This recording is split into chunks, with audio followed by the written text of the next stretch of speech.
Hello जय हिंद नमस्कार दोस्तों, आप सभी का स्वागत है आपके अपने YouTube channel online GK free classes में। आज के इस क्लास में हम रेलवे टेक्नीशियन एग्जाम 2024 के लिए बहुत ही इंपॉर्टेंट क्वेश्चन लेकर आए हैं और ये सभी क्वेश्चन आपके रेलवे टेक्नीशियन एग्जाम 2024 के लिए इंपॉर्टेंट रहेंगे, इसलिए इस क्लास को आपको कंप्लीट देखना है और इस क्लास के एंड में आपको बताना है कि आपके टोटल कितने क्वेश्चन है सही होते हैं। और इस क्लास के अंदर हमने उन्हीं क्वेश्चनों को कवर किया है जो आपके रेलवे टेक्नीशियन एग्जाम 23 दिसंबर 2024 के लिए इंपॉर्टेंट रहेंगे, इसलिए इस क्लास को आपको कंप्लीट देखना है और क्लास के एंड में आपको बताना है कि आपके टोटल कितने क्वेश्चन है सही होते हैं। और यदि आप इस चैनल से पहली बार जुड़े हैं तो चैनल को कर लेना सब्सक्राइब और बेल आइकन को प्रेस करना ताकि ऐसी शानदार क्लास का नोटिफिकेशन आपको सबसे पहले देखने को मिले। तो चलिए शुरू करते हैं आज के इस क्लास को बिना देरी के। पहला प्रश्न है आप सभी के सामने, नीचे दिए गए प्रश्न में प्रश्न चिन्ह के स्थान पर आने वाली संबंधित संख्या को ज्ञात करें। यानी कि ये पहला प्रश्न आप सभी के सामने नंबर एनालॉजी से संबंधित प्रश्न दिया गया है और आपसे पूछा गया है कि इस प्रश्न चिन्ह के स्थान पर कौन सी संख्या आएगी। तो इस टाइप के प्रश्न को आप एग्जाम में फटाफट से कैसे सोल्व करेंगे तो वो देखिए जब भी आपको इस टाइप का प्रश्न एग्जाम में दिया जाए तो सोल्व कैसे करेंगे। तो सबसे पहले आपको क्या करना है, सबसे पहले आपको यहां पर पता करना है कि 25 से यहां पर 624 से कैसे लिखा गया है। यानी कि जिस प्रकार 25 से 624 लिखा गया है सेम उसी प्रकार से हम यहां पर बताएंगे कि 26 से इस प्रश्न चिन्ह के स्थान पर क्या लिखा जाएगा। तो यहां पर इस प्रश्न को किस लॉजिक के आधार पर सोल्व किया गया है तो वो देखिए, यहां पर देखिए मेरे भाई, यहां पर 25 से 624 कैसे लिखा जाएगा। तो देखिए 25 क्या है, छोटी संख्या है और छोटी संख्या से हमें क्या करनी है, बड़ी संख्या बनानी है। तो यहां पर क्या किया गया है, यहां पर इस 25 का किया गया है स्क्वायर। 25 का स्क्वायर कितना होता है, 25 का स्क्वायर होता है 625। अब 625 से 624 लिखा गया है कैसे, तो यहां पर क्या किया गया है, इस 625 में से -1 करके यहां पर लिखा गया है 624। और ध्यान से देखिए 624 आप सभी के सामने दिया गया है। अब क्या करेंगे, यही सेम लॉजिक लगाएंगे इस 26 के अंदर और इस प्रश्न चिन्ह की वैल्यू ज्ञात करेंगे।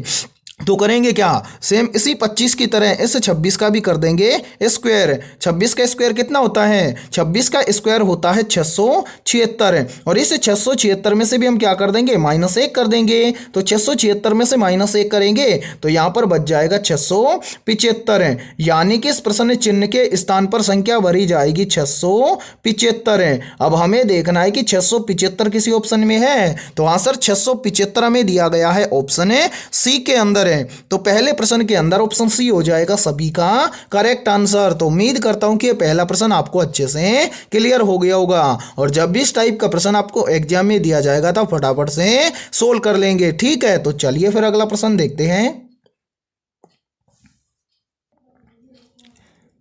दूसरा प्रश्न है आप सभी के सामने, नीचे दी गई आकृति में प्रश्न चिन्ह के स्थान पर आने वाली लुप्त संख्या को ज्ञात करें। यानी कि यह दूसरा प्रश्न आप सभी के सामने मिसिंग नंबर से संबंधित प्रश्न दिया गया है और आपसे पूछा गया है कि इस आकृति में इस प्रश्न चिन्ह के स्थान पर कौन सी संख्या आएगी। तो इस टाइप के प्रश्न को आप एग्जाम में फटाफट से कैसे सोल्व करेंगे तो वो देखिए जब भी इस टाइप का प्रश्न आपको एग्जाम में दिया जाए तो इस टाइप के प्रश्न को सोल्व कैसे करते हैं। तो देखिए या तो इस टाइप के प्रश्न को सोल्व करते हैं कैसे, कॉलम के अंदर है, या फिर इस टाइप के प्रश्न को सोल्व किया जाता है किसके अंदर, रो के अंदर है। अब 90% स्टूडेंट यहां पर बोलेंगे कि सर हमें कैसे पता चलेगा कि हम इस टाइप के प्रश्न को रो में सोल्व करें या फिर कॉलम में। तो देखिए मेरे भाई, इसके लिए एक लॉजिक होता है, जिस तरफ आपको बड़ी संख्या दिखाई दे 90% इस टाइप के प्रश्न को बड़ी संख्या की ओर ही सोल्व किया जाता है। अब यहां पर हमें देखिए बड़ी संख्या दिखाई दे रही है किसके अंदर, रो के अंदर है, तो हम इस प्रश्न को सोल्व करेंगे रो के अंदर। ठीक है, तो कैसे सोल्व करेंगे वो देखिए, यहां पर देखिए मेरे भाई, सबसे पहले हम क्या करेंगे, यहां पर हम देखेंगे कि इस पहली रो के अंदर यहां पर 28 कैसे लिखा गया है। फिर उसी प्रकार से हम यहाँ पर देखेंगे कि दूसरी रो में यहाँ पर 58 कैसे लिखा गया है। फिर कंटिन्यू इसी प्रकार से यहाँ पर देखेंगे कि इस तीसरी रो के अंदर यहाँ पर 133 कैसे लिखा गया है। फिर यहाँ पर हम बताएंगे कि इस चौथी रो के अंदर यहाँ पर इस प्रश्न चिन्ह के स्थान पर कौन सी संख्या आएगी। तो यहाँ पर देखिए इस प्रश्न को किस लॉजिक के आधार पर सोल्व किया गया है, तो वो देखिए यहाँ पर देखिए मेरे भाई, यहाँ पर 28 लिखा गया है कैसे। तो यहाँ पर देखिए 28 के इस तरफ दो संख्या दी गई है, पहली संख्या 1 और दूसरी संख्या 3। तो इन दोनों संख्याओं को हम आपस में में क्या करें कि यहाँ पर 28 हो जाए। तो यहाँ पर लॉजिक लगाया गया है क्या, सबसे पहले तो यहाँ पर इन दोनों संख्याओं का आपस में क्या किया गया है, क्यूब किया गया है और दोनों को आपस में जोड़ा गया है। तो देखिए यहाँ पर किया गया है पहले 1 का क्यूब, फिर क्या किया गया है, यहाँ पर इन दोनों को जोड़ा गया है और फिर किया गया है 3 का क्यूब।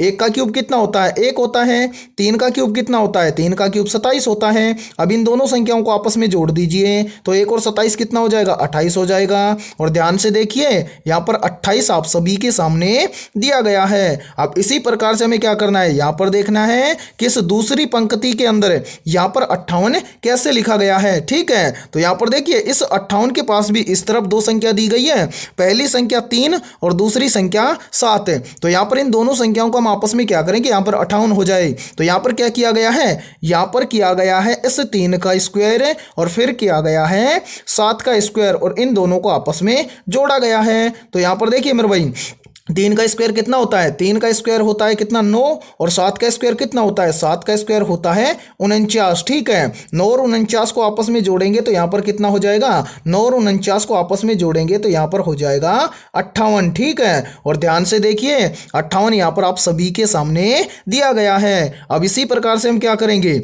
यहाँ पर देखेंगे कि इस तीसरी पंक्ति के अंदर यहाँ पर 133 है, इसी प्रकार से आया है क्या या फिर अलग लॉजिक लगा है। तो देखिए यहाँ पर देखिए इस 133 के पास भी इधर दो संख्या है, पहली संख्या है 2 और दूसरी संख्या है 5। तो इन दोनों संख्याओं को हम यहाँ पर क्या करें कि यहाँ पर 133 हो जाए।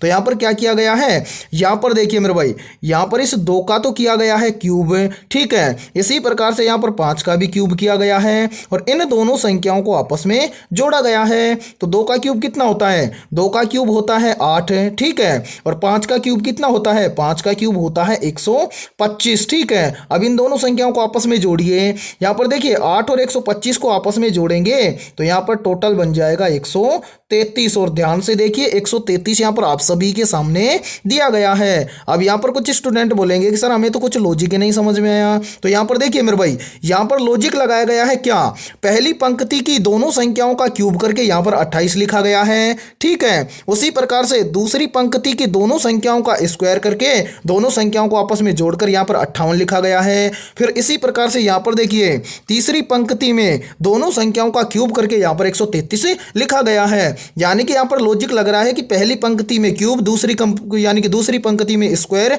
तीसरी पंक्ति में क्यूब, तो अब चौथी पंक्ति में हम क्या कर देंगे, दोनों संख्याओं का स्क्वायर करके इस प्रश्न चिन्ह की वैल्यू ज्ञात करेंगे। तो उससे पहले हम इन सभी को यहाँ से थोड़ा सा हटा देते हैं ताकि आपको समझने में कोई भी दिक्कत ना आए। तो यहाँ पर देखिए इस प्रश्न चिन्ह की वैल्यू हम निकालेंगे कैसे, तो देखिए मेरे भाई यहाँ पर देखिए अब हम क्या करेंगे, यहाँ पर लॉजिक चल रहा था क्या, पहले क्यूब फिर स्क्वायर फिर क्यूब, अब क्या होगा स्क्वायर होगा। तो यहाँ पर देखिए पहले करेंगे 4 का क्यूब, सॉरी मेरे भाई 4 का स्क्वायर, तो यहाँ पर हम करेंगे 4 का स्क्वायर, फिर हम करेंगे 9 का स्क्वायर, फिर क्या करेंगे इन दोनों को आपस में जोड़ देंगे। 4 का स्क्वायर कितना होता है, 4 का स्क्वायर होता है 16 और 9 का स्क्वायर कितना होता है, 9 का स्क्वायर होता है 81। अब यहाँ पर क्या करेंगे 16 और 81 को आपस में जोड़ देंगे, तो 16 और 81 को आपस में जोड़ेंगे तो यहाँ पर कितना हो जाएगा, यहाँ पर बन जाएगा 97। ठीक है, यानी कि इस प्रश्न चिन्ह के स्थान पर संख्या भरी जाएगी 97। अब हमें देखना है कि 97 किसी ऑप्शन में है, तो हाँ सर 97 हमें दिया गया है ऑप्शन बी के अंदर। ठीक है, तो दूसरे प्रश्न के अंदर ऑप्शन बी हो जाएगा सभी का करेक्ट आंसर। तो उम्मीद करता हूं कि ये दूसरा प्रश्न भी आपको अच्छे से क्लियर हो गया होगा और जब भी इस टाइप का प्रश्न आपको एग्जाम में दिया जाएगा तो फटाफट से सोल्व कर लेंगे। ठीक है, और यहाँ पर देखिए आप सभी के लिए बहुत ही इंपॉर्टेंट सूचना है, यदि आप पहली बार में रेलवे टेक्नीशियन एग्जाम 2024 को क्रैक करना चाहते हैं तो हमने आपके रेलवे टेक्नीशियन एग्जाम 2024 के लिए जीके, जीएस और साइंस के 4500 प्लस मोस्ट इंपोर्टेंट क्वेश्चनों का पीडीएफ तैयार किया है। यदि आप ये पीडीएफ लेना चाहते हैं तो आप हमारे इस व्हाट्सअप नंबर पर कॉन्टैक्ट कर सकते हैं। व्हाट्सअप नंबर है 7374826893। इस व्हाट्सअप नंबर पर आप कॉन्टैक्ट करके इस जीके, जीएस और साइंस के 4500 प्लस क्वेश्चनों के पीडीएफ को ले सकते हैं। और इस पीडीएफ की प्राइस हमने रखी है मात्र और मात्र 35 रुपए, यानी कि 35 रुपए की फीस के अंदर आपको 4500 प्लस क्वेश्चन मिलने वाले हैं। और इन 4500 प्लस क्वेश्चनों को हमने कुछ इस प्रकार से रखा है, देखिए इन 4500 प्लस क्वेश्चनों के अंदर आपको 3000 प्लस क्वेश्चन तो आपको मिलने वाले हैं साइंस के, और इसी के साथ में यहाँ पर देखिए मेरे भाई 3000 क्वेश्चन तो होंगे किसके, साइंस के, और 1000 प्लस क्वेश्चन क्वेश्चन आपके होने वाले हैं जीके जीएस के, ठीक है। और जो भी ये पीडीएफ लेना चाहता है उसके लिए यहाँ पर ऑफर दिया गया है, यानी कि 4500 प्लस क्वेश्चनों के साथ में आपको 1500 प्लस यानी कि करंट अफेयर्स के क्वेश्चन भी दिए जाएंगे और वो सभी क्वेश्चन 2024 के होने वाले हैं। तो जल्दी से जाइए और इस व्हाट्सअप नंबर पर आप कांटेक्ट करके इस पीडीएफ को ले सकते हैं। और ये पीडीएफ आपके रेलवे टेक्नीशियन एग्जाम 2024 के लिए रामबाण साबित होने वाला है, यानी कि लगभग 6000 क्वेश्चनों में से आपके टोटल क्वेश्चन बनने वाले हैं। तो जल्दी से जाइए और इस पीडीएफ को ले लीजिए, ठीक है। तो चलिए फिर अगला प्रश्न देखते हैं। तीसरा प्रश्न है आप सभी के सामने, नीचे दी गई आकृति में प्रश्न चिन्ह के स्थान पर आने वाली लुप्त संख्या को ज्ञात करें। यानी कि तीसरा प्रश्न भी आप सभी के सामने मिसिंग नंबर से संबंधित प्रश्न दिया गया है और आपसे पूछा गया है कि इस तीसरी आकृति में इस प्रश्न चिन्ह के स्थान पर कौन सी संख्या आएगी। तो इस टाइप के प्रश्न को आप मात्र 2 से 3 सेकंड में फटाफट से कैसे सोल्व करेंगे, तो वो देखिए मेरे भाई, यहाँ पर हमसे पूछा गया है कि इस तीसरी आकृति में प्रश्न चिन्ह के स्थान पर कौन सी संख्या आएगी। तो यहां पर इसको कैसे सोल्व किया गया है, तो वो देखिए। यहां पर देखिए मेरे भाई, पहली आकृति में यहां पर लिखा गया है 25 और दूसरी आकृति में यहां पर लिखा गया है 36 और इसी प्रकार से हमसे पूछा गया है कि इस तीसरी आकृति में इस प्रश्न चिन्ह के स्थान पर क्या आएगा। तो सोल्व कैसे करेंगे, तो वो देखिए। यहां पर देखिए मेरे भाई, एक बार इन सभी को यहां से थोड़ा सा मिटा देते हैं। अब देखिए यहाँ पर देखिए, यहाँ पर इस पहली आकृति में यहाँ पर लिखा गया है 25 है, तो यहाँ पर 25 कैसे लिखा गया है, तो यहाँ पर क्या किया गया है, यहाँ पर 5 का स्क्वायर करके यहाँ पर लिखा गया है 25, ठीक है। इसी प्रकार से यहाँ पर देखिए, यहाँ पर क्या है 36 है, तो यहाँ पर 36 लिखा गया है कैसे, तो यहाँ पर 36 लिखा गया है 6 का स्क्वायर करके। अब इसी प्रकार से हमसे पूछा गया है कि इस प्रश्न चिन्ह के स्थान पर क्या आएगा। तो मेरे भाई यहाँ पर देखिए, यहाँ पर क्या किया गया है, पहले 5 का स्क्वायर, उसके बाद में क्या किया गया है 6 का स्क्वायर। तो अब यहाँ पर इस प्रश्न चिन्ह की वैल्यू निकालने के लिए हम क्या करेंगे, यहाँ पर हम कर देंगे 7 का स्क्वायर। 7 का स्क्वायर कितना होता है, 7 का स्क्वायर होता है 49, यानी कि इस प्रश्न चिन्ह के स्थान पर संख्या भरी जाएगी 49। अब हमें देखना है कि 49 किसी ऑप्शन में है, तो हाँ सर 49 हमें दिया गया है ऑप्शन ए के अंदर। तो तीसरे प्रश्न के अंदर ऑप्शन ए हो जाएगा सभी का करेक्ट आंसर। तो उम्मीद करता हूं कि ये तीसरा प्रश्न भी आपको अच्छे से क्लियर हो गया होगा और जब भी इस टाइप का प्रश्न आपको एग्जाम में दिया जाएगा तो फटाफट से सोल्व कर लेंगे, ठीक है। तो चलिए फिर अगला प्रश्न देखते हैं। चौथा प्रश्न है आप सभी के सामने, एक कूट भाषा में यदि RAFT को 180 और DON को 99 के रूप में लिखा जाता है तो उसी भाषा में SHOWER को किस प्रकार लिखा जाएगा। यानी कि ये चौथा प्रश्न आप सभी के सामने कोडिंग डिकोडिंग से संबंधित प्रश्न दिया गया है। तो कोडिंग डिकोडिंग से संबंधित प्रश्न को आप एग्जाम में कैसे सोल्व करेंगे, तो वो देखिए मेरे भाई, जब भी आपको कोडिंग डिकोडिंग से संबंधित प्रश्न दिया जाए तो आपको क्या करना है, वहां पर आपको जितने भी अल्फाबेट लेटर दिए जाएं सबसे पहले तो आपको क्या करना है, उनका कर लेना है नंबरिंग। यदि आप नंबरिंग कर लोगे तो कोडिंग डिकोडिंग वाले प्रश्न को आप फटाफट से सोल्व करोगे। अब यहां पर देखिए इस प्रश्न को कैसे सोल्व किया गया है, तो देखिए यहां पर देखिए, यहां पर बोला गया है कि RAFT, इसको क्या लिखा जाता है, इसको लिखा जाता है 180। तो यहाँ पर क्या किया गया है, सबसे पहले यहाँ पर जितने भी अल्फाबेट लेटर हैं इनका किया गया है नंबरिंग। तो यहाँ पर देखिए R का नंबर होता है 18, A का नंबर होता है 1, F का नंबर होता है 6 और T का नंबर होता है 20। फिर क्या किया गया है, इन सभी संख्याओं को आपस में जोड़ा गया है। तो यहाँ पर देखिए इन सभी संख्याओं को हम आपस में जोड़ेंगे तो यहाँ पर कितना बनेगा, तो यहाँ पर देखिए 18 और 1 कितना हो जाएगा 19, 19 और 6 कितना हो जाएगा 25, 25 और 20 कितना हो जाएगा, तो 25 और 20 हो जाएगा 45। अब 45 से यहाँ पर 180 बनाया गया है कैसे, तो यहाँ पर देखिए यहाँ पर टोटल अल्फाबेट लेटर कितने हैं, 4 हैं। तो यहाँ पर क्या किया गया है, इस 45 का गुना किया गया है 4 के साथ में। तो 45 का गुना 4 के साथ में करेंगे तो यहाँ पर 45 चौका हो जाएगा 180। और ध्यान से देखिए 180 यहाँ पर आप सभी के सामने दिया गया है। अब इसी प्रकार से हम क्या करेंगे, यहाँ पर पता करेंगे कि DON को 99 के रूप में इसी प्रकार से लिखा गया है क्या। तो यहाँ पर क्या करेंगे, सबसे पहले एक बार इन सभी को यहाँ से हटा देते हैं। अब यहाँ पर देखिए मेरे भाई, यहाँ पर क्या है DON, इसको क्या लिखा गया है, इसको लिखा गया है 99। तो यहाँ पर देखिए मेरे भाई करेंगे क्या, सबसे पहले यहाँ पर जितने भी अल्फाबेट लेटर हैं इनका नंबरिंग करके देखेंगे। तो देखिए D का नंबर होता है 4, फिर क्या है O का नंबर होता है 15, फिर क्या है N का नंबर कितना होता है, N का नंबर होता है 14। तो यहाँ पर हम लिख देंगे 14। अब हम क्या करेंगे, इन सभी संख्याओं को आपस में ऐड कर देंगे। तो यहाँ पर देखिए मेरे भाई,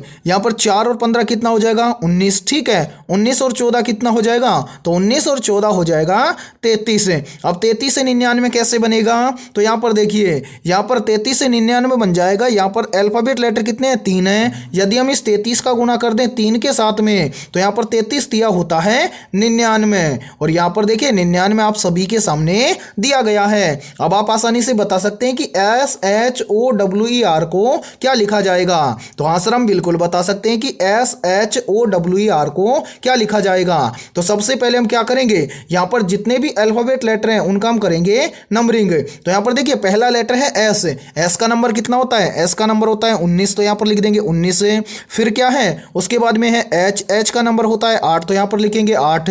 फिर क्या है O का नंबर कितना होता है, O का नंबर होता है 15। तो यहाँ पर हम लिख देंगे 15। फिर क्या है, O के बाद में है W का नंबर कितना होता है, W का नंबर होता है 23। तो यहाँ पर लिखेंगे 23। फिर क्या है E का नंबर कितना होता है, E का नंबर होता है 5। तो यहाँ पर लिखेंगे 5। फिर क्या है R का नंबर कितना होता है, R का नंबर होता है 18। तो यहाँ पर लिखेंगे 18। अब क्या करेंगे, इन सभी संख्याओं को आपस में ऐड कर लेंगे।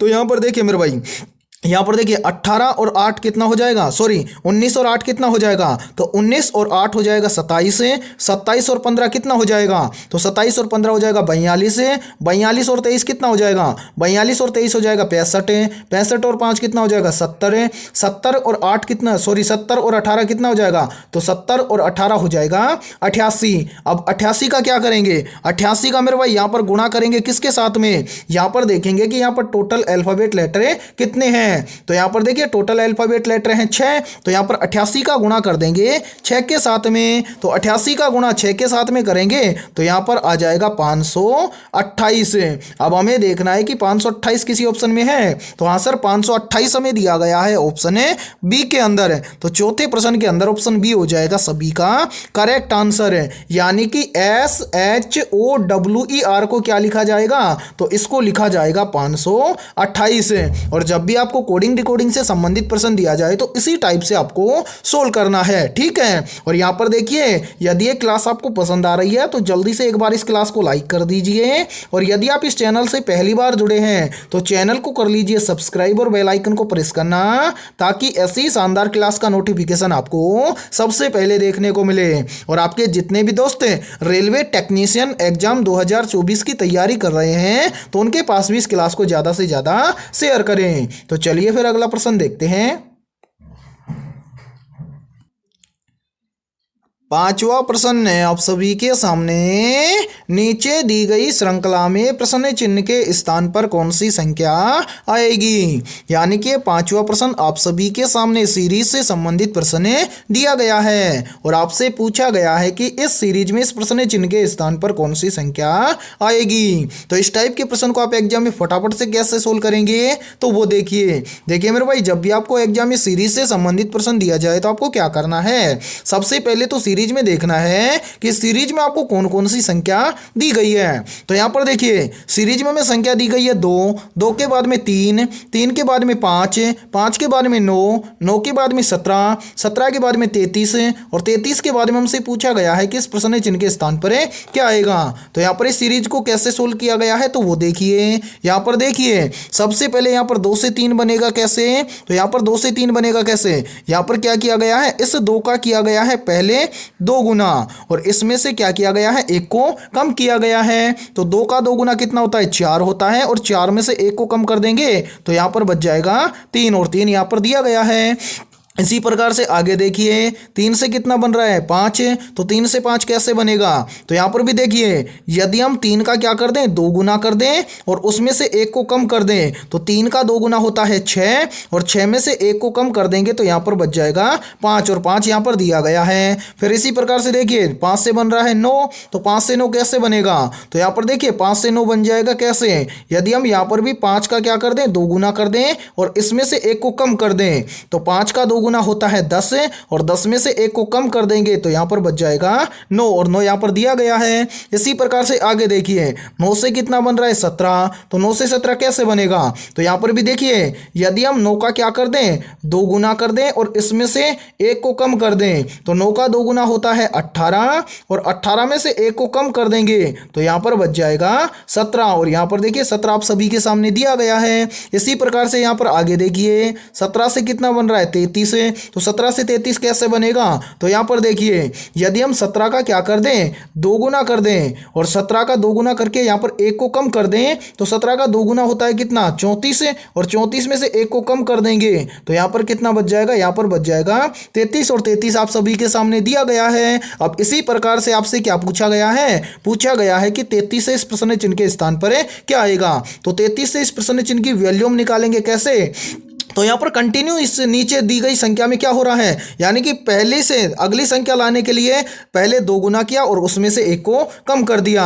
तो यहाँ पर 33 से हम इस प्रश्न चिन्ह की वैल्यू निकालने के लिए हम क्या करेंगे, इस 33 का कर देंगे 2 गुना और इसमें से 1 को क्या कर देंगे कम कर देंगे। तो 33 का 2 गुना कितना होता है, 33 का 2 गुना होता है 66 और 66 में से 1 को कम कर देंगे तो यहाँ पर कितना बच जाएगा, यहाँ पर बच जाएगा 65, यानी कि इस प्रश्न चिन्ह के स्थान पर संख्या भरी जाएगी 65। अब हमें देखना है कि 65 किसी ऑप्शन में है, तो आंसर 65 हमें दिया गया है ऑप्शन ए के अंदर है। तो 5वें प्रश्न के अंदर ऑप्शन ए हो जाएगा सभी का करेक्ट आंसर। तो उम्मीद करता हूं कि 5वां प्रश्न भी आपको अच्छे से क्लियर हो गया होगा और जब भी इस टाइप का प्रश्न आपको एग्जाम में दिया जाएगा तो फटाफट से सोल्व कर लेंगे, ठीक है। और इससे आगे अब कंटिन्यू जीके जीएस और साइंस के क्वेश्चन होने वाले हैं, इसलिए आपको क्या करना है इस क्लास के अंदर एंड तक बने रहना है। तो चलिए उन क्वेश्चनों को भी हमें देख लेते हैं। छठा प्रश्न है आप सभी के सामने, द्रवों में विस्थापन के नियम की खोज किसने की थी। मोस्ट इंपोर्टेंट प्रश्न है ये। तो यहां पर देखें इन चारों में से करेक्ट आंसर हो जाएगा सभी का ऑप्शन है बी, यानी कि द्रवों में विस्थापन के नियम की खोज की थी वैज्ञानिक आर्किमिडीज ने। तो छठे प्रश्न के अंदर करेक्ट आंसर हो जाएगा सभी का ऑप्शन है बी। तो चलिए फिर अगला प्रश्न देखते हैं।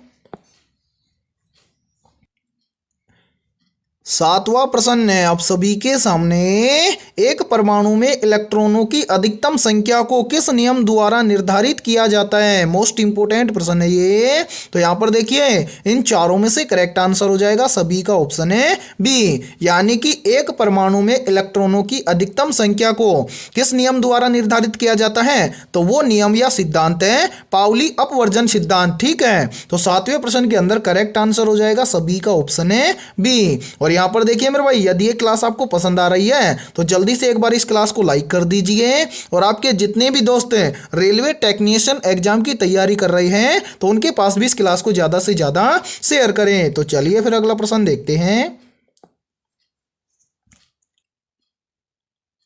8वां प्रश्न है आप सभी के सामने, किस प्रकार की ऊर्जा जलप्रपात से गिरने वाले पानी में होती है। मोस्ट इंपोर्टेंट प्रश्न है ये। ऑप्शन ए है विद्युत ऊर्जा, ऑप्शन बी है स्थितिज ऊर्जा, ऑप्शन सी है गतिज ऊर्जा और ऑप्शन डी है रासायनिक ऊर्जा। तो जल्दी से बताइए इन चारों में से करेक्ट आंसर है क्या होगा। तो मेरे भाई यहाँ पर देखिए 8वें प्रश्न के अंदर करेक्ट आंसर हो जाएगा सभी का ऑप्शन है बी, यानी कि जो स्थितिज ऊर्जा होती है वो जलप्रपात से गिरने वाले पानी में होती है। तो करेक्ट आंसर हो जाएगा 8वें प्रश्न के अंदर सभी का ऑप्शन है बी। तो चलिए फिर अगला प्रश्न देखते हैं। 9वां प्रश्न है आप सभी के सामने, प्रकाश की चाल सबसे अधिक किस माध्यम में होती है। तो यहां पर देखिए इन चारों में से करेक्ट आंसर हो जाएगा सभी का ऑप्शन है डी, यानी कि प्रकाश की चाल सबसे अधिक होती है निर्वात माध्यम में। तो 9वें प्रश्न के अंदर करेक्ट आंसर हो जाएगा सभी का ऑप्शन है डी। तो चलिए फिर अगला प्रश्न देखते हैं। 10वां प्रश्न है आप सभी के सामने, पौधों में जल के परिवहन के लिए कौन सा ऊतक जिम्मेदार होता है? मोस्ट इंपोर्टेंट प्रश्न है ये। तो यहाँ पर देखिए इन चारों में से करेक्ट आंसर हो जाएगा सभी का ऑप्शन है ए, यानी कि पौधों में जल के परिवहन के लिए जाइलम ऊतक जिम्मेदार होता है। तो करेक्ट आंसर हो जाएगा 10वें के अंदर सभी का ऑप्शन है ए। और यहाँ पर देखिए एक प्रश्न और भी पूछ लिया जाता है, यहीं से पूछा जाता है कि पौधों में भोजन के परिवहन के लिए कौन सा ऊतक जिम्मेदार होता है? तो याद रखना पौधों में भोजन के लिए जिम्मेदार ऊतक होता है फ्लोएम ऊतक, ठीक है। यानी कि पौधों के अंदर जल का परिवहन करता है जाइलम ऊतक है और भोजन का परिवहन करता है फ्लोएम ऊतक है। तो इस प्रश्न को भी आप याद रखना, पूछा जा सकता है एग्जाम के अंदर, ठीक है। तो चलिए फिर अगला प्रश्न देखते हैं। 11वां प्रश्न है आप सभी के सामने, मानव शरीर में सबसे बड़ी ग्रंथि कौन सी है? तो यहाँ पर देखिए इन चारों में से करेक्ट आंसर हो जाएगा सभी का ऑप्शन है ए, यानी कि मानव शरीर में सबसे बड़ी ग्रंथि होती है कौन सी? यकृत ग्रंथि। तो 11वें प्रश्न के अंदर करेक्ट आंसर हो जाएगा सभी का ऑप्शन है ए। और यहाँ पर देखिए मेरे भाई कुछ पॉइंट है उनको आप याद रखना। देखिए एग्जाम में पूछ लिया जाता है कि इंसुलिन नामक हार्मोन किस ग्रंथि से स्रावित होता है? तो याद रखना इंसुलिन हार्मोन स्रावित होता है अग्नाशय ग्रंथि से, ठीक है। इसी प्रकार से एक प्रश्न और भी पूछ लिया जाता है कि थायराइड ग्रंथि से कौन सा हार्मोन स्रावित होता है? तो याद रखना थायराइड ग्रंथि से स्रावित होने वाला हार्मोन होता है थायरोक्सिन, ठीक है। तो यहाँ पर इस 11वें प्रश्न के अंदर करेक्ट आंसर हो जाएगा सभी का ऑप्शन है ए। और जो मैंने ये इंपॉर्टेंट पॉइंट बताए हैं इनको भी आप एग्जाम के अंदर याद करके जाना और इस क्लास, ठीक है। तो चलिए फिर अगला प्रश्न देखते हैं। 12वां प्रश्न है आप सभी के सामने, निम्नलिखित में से कौन सा विटामिन सूर्य के प्रकाश से प्राप्त होता है? तो यहाँ पर देखिए इन चारों में से करेक्ट आंसर हो जाएगा सभी का ऑप्शन है डी, यानी कि इन सभी में से जो विटामिन डी होता है यह सूर्य के प्रकाश से प्राप्त होता है। तो करेक्ट आंसर हो जाएगा 12वें प्रश्न के अंदर ऑप्शन है डी। तो चलिए फिर अगला प्रश्न देखते हैं। 13वां प्रश्न है आप सभी के सामने, रासायनिक प्रतिक्रिया में उत्प्रेरक का मुख्य कार्य क्या होता है? मोस्ट इंपोर्टेंट प्रश्न है ये। तो जल्दी से बताइए इन चारों में से करेक्ट आंसर है क्या होगा?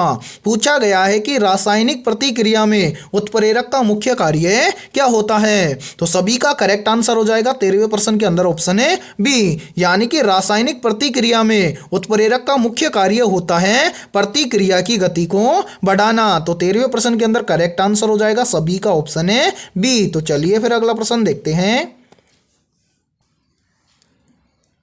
14वां प्रश्न है आप सभी के सामने, अम्ल क्षार संकेतक यानी कि पीएच का मान 7 से कम होने पर विलयन कैसा होता है? तो जल्दी से बताइए इन चारों में से करेक्ट आंसर है क्या होगा? तो यहाँ पर देखिए इन चारों में से करेक्ट आंसर हो जाएगा सभी का ऑप्शन है सी, यानी कि अम्ल क्षारक संकेतक यानी कि पीएच का मान 7 से कम होने पर विलयन कैसा होता है? तो जिसका भी मान यानी कि पीएच मान 7 से कम होगा, क्षार हो या अम्ल हो, जिसका मान 7 से कम होगा वो क्या होंगे? अम्लीय होंगे, और 7 से अधिक होंगे वो क्या होंगे? क्षारक होंगे। तो यहां पर करेक्ट आंसर हो जाएगा 14वें प्रश्न के अंदर सभी का ऑप्शन है सी। तो चलिए फिर अगला प्रश्न देखते हैं।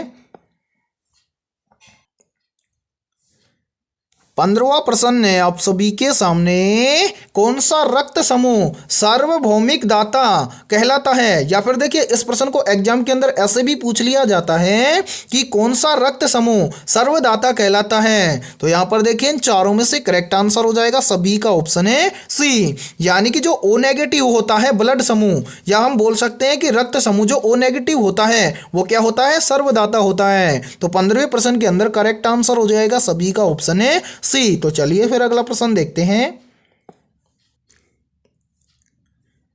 16वां प्रश्न है आप सभी के सामने, भारत में स्थायी बंदोबस्त प्रणाली किसके द्वारा लागू की गई थी? मोस्ट इंपोर्टेंट प्रश्न है ये। तो जल्दी से बताइए इन चारों में से करेक्ट आंसर है क्या होगा? पूछा गया है कि भारत में स्थायी बंदोबस्त प्रणाली किसके द्वारा लागू की गई थी? तो यहां पर हो जाएगा करेक्ट आंसर सभी का ऑप्शन है ए, यानी कि भारत में स्थायी बंदोबस्त प्रणाली लागू की गई थी लॉर्ड कॉर्नवालिस के द्वारा। तो करेक्ट आंसर हो जाएगा 16वें प्रश्न के अंदर ऑप्शन है ए। तो चलिए फिर अगला प्रश्न देखते हैं। 17वां प्रश्न है आप सभी के सामने, संविधान के किस अनुच्छेद में मौलिक अधिकारों का निलंबन वर्णित है? ऑप्शन ए है अनुच्छेद 32 में, ऑप्शन बी है अनुच्छेद 50 में, ऑप्शन सी है अनुच्छेद 352 में और ऑप्शन डी है अनुच्छेद 359 में। तो जल्दी से बताइए इन चारों में से करेक्ट आंसर है क्या होगा। पूछा गया है कि भारतीय संविधान के किस अनुच्छेद में मौलिक अधिकारों का निलंबन वर्णित है। तो यहां पर हो जाएगा 17वें प्रश्न के अंदर करेक्ट आंसर इन चारों में से ऑप्शन है डी, यानी कि जो भारतीय संविधान का अनुच्छेद 359 है उसके अंदर मौलिक अधिकारों का निलंबन वर्णित है। तो 17वें प्रश्न के अंदर करेक्ट आंसर हो जाएगा सभी का ऑप्शन है डी। तो चलिए फिर अगला प्रश्न देखते हैं। 18वां प्रश्न है आप सभी के सामने, भारत में पहली पंचवर्षीय योजना का मुख्य उद्देश्य क्या था? मोस्ट इंपोर्टेंट प्रश्न है ये, चाहे तो आप इस प्रश्न का स्क्रीनशॉट भी ले सकते हैं। पूछा गया है कि भारत में पहली पंचवर्षीय योजना का मुख्य उद्देश्य क्या था। तो यहां पर हो जाएगा इन चारों में से करेक्ट आंसर सभी का ऑप्शन है बी, यानी कि भारत में पहली पंचवर्षीय योजना का मुख्य उद्देश्य था कृषि विकास। तो करेक्ट आंसर हो जाएगा 18वें में सभी का ऑप्शन है बी। तो चलिए फिर अगला प्रश्न देखते हैं।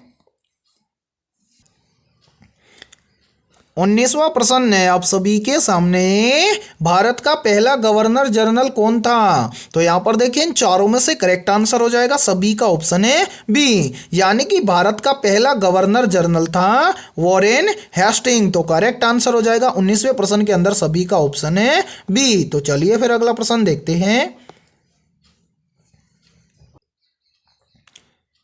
20वां प्रश्न है आप सभी के सामने, शून्य की खोज किसने की थी? तो यहां पर देखिए मेरे भाई इन चारों में से आपको क्या करना है, करेक्ट आंसर बताना है कमेंट सेक्शन के अंदर, ठीक है। तो चलिए फिर अगला प्रश्न देखते हैं। 21वां प्रश्न है आप सभी के सामने, भारतीय संविधान की प्रस्तावना में समाजवादी शब्द कब जोड़ा गया था? वेरी वेरी इंपॉर्टेंट प्रश्न है ये, चाहे तो आप इस प्रश्न का स्क्रीनशॉट भी ले सकते हैं। पूछा गया है कि भारतीय संविधान की प्रस्तावना में समाजवादी शब्द कब जोड़ा गया था। तो यहां पर देखिए इन चारों में से करेक्ट आंसर हो जाएगा सभी का ऑप्शन है सी, यानी कि भारतीय संविधान की प्रस्तावना में समाजवादी यानी कि समाजवादी शब्द जोड़ा गया था 1976 में। तो 21वें प्रश्न के अंदर करेक्ट आंसर हो जाएगा सभी का ऑप्शन है सी। तो चलिए फिर अगला प्रश्न देखते हैं। 22वां प्रश्न है आप सभी के सामने, भारतीय राष्ट्रीय कांग्रेस के प्रथम मुस्लिम अध्यक्ष कौन थे? तो यहां पर देखिए इन चारों में से करेक्ट आंसर हो जाएगा सभी का ऑप्शन है बी, यानी कि भारतीय राष्ट्रीय कांग्रेस के प्रथम मुस्लिम अध्यक्ष थे बदरुद्दीन तेबजी। तो करेक्ट आंसर हो जाएगा 22वें प्रश्न के अंदर सभी का ऑप्शन है बी। तो चलिए फिर अगला प्रश्न देखते हैं। 23वां प्रश्न है आप सभी के सामने, भारत में हरित क्रांति का जनक किसे कहा जाता है? तो यहां पर देखिए इन चारों में से करेक्ट आंसर हो जाएगा सभी का ऑप्शन है ए, यानी कि भारत में हरित क्रांति का जनक कहा जाता है MS स्वामीनाथन को। तो करेक्ट आंसर हो जाएगा 23वें प्रश्न के अंदर ऑप्शन है ए। तो चलिए फिर अगला प्रश्न देखते हैं। 24वां प्रश्न है आप सभी के सामने, साइलेंट वैली राष्ट्रीय उद्यान किस राज्य में स्थित है? मोस्ट इंपोर्टेंट प्रश्न है ये। तो यहां पर देखिए इन चारों में से करेक्ट आंसर हो जाएगा सभी का ऑप्शन है बी, यानी कि साइलेंट वैली राष्ट्रीय उद्यान केरल राज्य में स्थित है। तो 24वें प्रश्न के अंदर करेक्ट आंसर हो जाएगा सभी का ऑप्शन है बी। और यहां पर देखिए आप सभी के लिए बहुत ही इंपॉर्टेंट सूचना है, यदि आप पहली बार में रेलवे टेक्नीशियन एग्जाम 2024 को क्रैक करना चाहते हैं तो हमने आपके रेलवे टेक्नीशियन एग्जाम 2024 के लिए जीके, जीएस और साइंस के 4500 प्लस मोस्ट इंपोर्टेंट क्वेश्चनों का पीडीएफ तैयार किया है। यदि आप ये पीडीएफ लेना चाहते हैं तो आप हमारे इस व्हाट्सएप नंबर पर कांटेक्ट कर सकते हैं। व्हाट्सएप नंबर है 7374826893। ये हमारा व्हाट्सएप नंबर है। इस व्हाट्सएप नंबर पर आप कांटेक्ट करके जीके जीएस और साइंस के 4500 प्लस क्वेश्चनों के पीडीएफ को आप ले सकते हैं। और इस पीडीएफ की प्राइस हमने रखी है मात्र और मात्र 35 रुपये, यानी कि 35 रुपये की फीस के अंदर आपको 4500 प्लस क्वेश्चनों का पीडीएफ दिया जाएगा। और इस 4500 क्वेश्चनों के पीडीएफ के अंदर हमने क्वेश्चनों को कुछ इस टाइप से रखा है, यानी कि इन 4500 प्रश्नों के अंदर 3500 प्लस क्वेश्चन तो आपको मिलने वाले हैं साइंस के, और लगभग 1000 प्लस क्वेश्चन आपको मिलने वाले हैं जीके जीएस के। ठीक है, इस तरह से हमने 4500 प्लस क्वेश्चनों का पीडीएफ तैयार किया है। और यदि आप ये पीडीएफ लेना चाहते हैं तो इसी के साथ में आपको फ्री दिया जाएगा 2024 का करंट अफेयर का लगभग 1500 क्वेश्चनों का पीडीएफ इनके साथ में बिल्कुल फ्री, यानी कि 35 रुपए के अंदर आपको लगभग 6000 प्लस क्वेश्चनों का पीडीएफ दिया जाएगा। अब जिसको भी ये पीडीएफ लेना है वो हमारे इस व्हाट्सएप नंबर पर कॉन्टैक्ट कर सकता है। ठीक है, तो चलिए फिर अगला प्रश्न देखते हैं।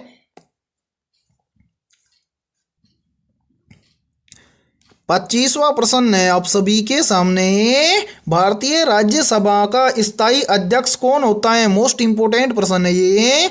ऑप्शन ए है प्रधानमंत्री, ऑप्शन बी है राष्ट्रपति, ऑप्शन सी है उपराष्ट्रपति, और ऑप्शन डी है लोकसभा अध्यक्ष। तो यहाँ पर देखिए इन चारों में से करेक्ट आंसर हो जाएगा सभी का ऑप्शन है सी, यानी कि भारतीय राज्यसभा का स्थायी अध्यक्ष होता है उपराष्ट्रपति। तो करेक्ट आंसर हो जाएगा 25वें प्रश्न के अंदर सभी का ऑप्शन है सी। और यहां पर देखिए कुछ इंपॉर्टेंट पॉइंट है, इनको भी आप याद रखना। काफी बार एग्जाम में पूछ लिया जाता है कि राष्ट्रपति होता है, ये अपना त्यागपत्र किसको देता है? तो याद रखना जो राष्ट्रपति होता है ये अपना त्यागपत्र देता है किसको? उपराष्ट्रपति को। इसी के साथ में दूसरा पॉइंट है, पूछ लिया जाता है कि जो उपराष्ट्रपति होता है ये अपना त्यागपत्र किसको देता है? तो मेरे भाई जो उपराष्ट्रपति होता है ये अपना त्यागपत्र देता है राष्ट्रपति को। ठीक है, इन पॉइंटों को आप याद रखना। और आज की इस क्लास के अंदर इतना ही। यदि ये क्लास आपको पसंद आई है तो जल्दी से एक बार इस क्लास को लाइक कर दीजिए। और यदि आप इस चैनल से पहली बार जुड़े हैं तो चैनल को कर लीजिए सब्सक्राइब और बेल आइकन को प्रेस करना, ताकि ऐसे ही शानदार क्लास का नोटिफिकेशन आपको सबसे पहले देखने को मिले। और इन 25 में से आपके कितने क्वेश्चन सही हुए हैं सभी को कमेंट सेक्शन के अंदर कमेंट करके बताना है। तो फिर मिलते हैं ऐसे ही बेहतरीन क्वेश्चनों के साथ सुबह 7 बजे।